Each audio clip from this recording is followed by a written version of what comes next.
Bonjour à toutes et à tous. Je suis heureux de vous accueillir à cette 15e journée sur les catastrophes naturelles que la Caisse centrale de réassurance organise. Et c'est pour moi l'occasion de ces quelques mots d'introduction de peut-être vous dire où en est la Caisse centrale de réassurance, dont une partie des dirigeants sont dans la salle. Depuis l'année dernière, pas mal de choses sont intervenues, toujours discrètes, mais très, très, très délibérées. On a changé pas mal de choses dans la maison. On a notamment réussi à céder à deux compagnies d'assurance françaises la filiale de marché que les équipes de la CCR avaient développée pour un montant qui frôle le milliard d'euros. Et donc c'est une des grandes réussites de la maison. Bravo à Bertrand Lavillois et aux équipes qui ont travaillé au cours des dernières années. On est très content d'avoir pu faire cette opération. Je reviendrai d'ailleurs tout à l'heure sur comment on en bénéficie. Deuxièmement, on a eu la chance de trouver Édouard Vieillefond pour prendre la suite de Bertrand comme directeur général de la Caisse. Et toute l'équipe qui travaille avec lui est désormais aux commandes.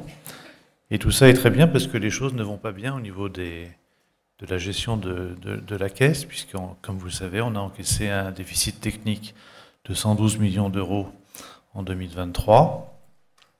C'était quelque chose d'attendu, donc on s'est géré. Heureusement, on a eu la plus-value sur la cession de CCR que je mentionnais tout à l'heure. Ça a permis de ne pas avoir de conséquences structurelles de cette perte.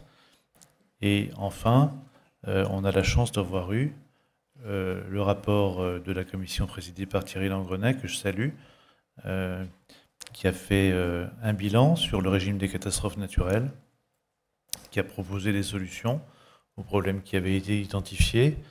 Et grâce à cela, une série de premières mesures a été prise autour de l'augmentation de la surprime du régime à partir du 1er janvier de l'année prochaine, si bien qu'on revient sur une trajectoire de régime équilibré, soutenable, qui permettra de fournir aux assurés français, par le biais de leur compagnie d'assurance, les garanties sur les catastrophes naturelles qui sont utiles et qui ont fait leurs preuves. Donc tout ça fait que la Caisse est maintenant dans une situation rétablie financièrement, qui nous permet d'affronter les aléas climatiques, notamment inondations et sécheresses, qui sont habituels et bien connus d'elle, et pour lesquels la Caisse met à disposition des compagnies et donc des assurés français les garanties qui évoluent au fil des projets de loi, des décisions du gouvernement, des analyses de cartographie, toutes ces choses qui donneront lieu aujourd'hui au débat de cette journée. Donc c'est la 15e, comme je le disais.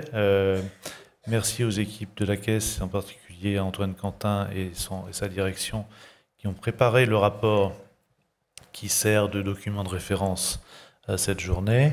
Je crois que tout le monde, au fil des années, salue la constance du rapport, le fait que ça fournit une série statistique de référence et une série d'analyses cohérentes de l'évolution des risques climatiques, certes vu du point de vue du réassureur public, mais on essaie aussi de rendre ces analyses un peu plus larges, notamment sur tout ce qui concerne la prévention.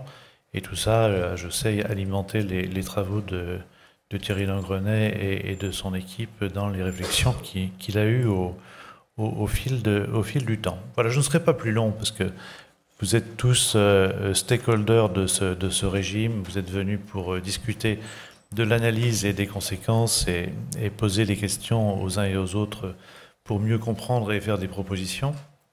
Donc je voudrais simplement saluer Antoine Pellion, à qui je vais céder la parole, qui, auprès du Premier ministre, pilote tous ces dispositifs liés au changement climatique, à ses conséquences et à la façon dont la politique du gouvernement peut aider à trouver des solutions aux problèmes, ce qui n'est pas une mince affaire. Et donc, sans vouloir vous faire attendre davantage, je l'invite à monter sur scène et je vous remercie encore d'être venu.